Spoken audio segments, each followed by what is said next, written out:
ഗ്രാമിക ന്യൂസിലേക്ക് സ്വാഗതം. യമൻ പൗരൻ കൊല്ലപ്പെട്ട കേസിൽ വധശിക്ഷയ്ക്ക് വിധിക്കപ്പെട്ട് യമനിലെ സനായിൽ ജയിലിൽ കഴിയുന്ന മലയാളി നഴ്സ് നിമിഷപ്രിയയുടെ മോചനത്തിനു വേണ്ടിയുള്ള ശ്രമങ്ങളിൽ സുപ്രധാന നീക്കവുമായി save Nimishapriya international action council.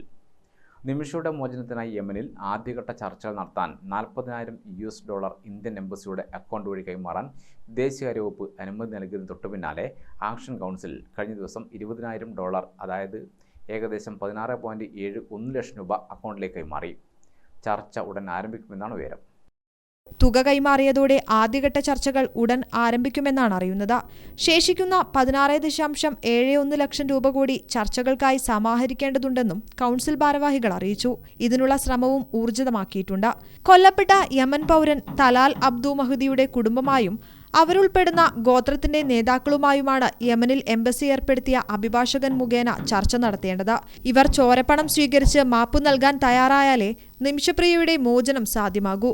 മകളുടെ മോചന ശ്രമങ്ങൾക്കായി നിമിഷയുടെ അമ്മ പ്രേമകുമാരി 2 മാസമായി യമനിലെ സനായിൽ തങ്ങുകയാണ്. News desk Gramika news.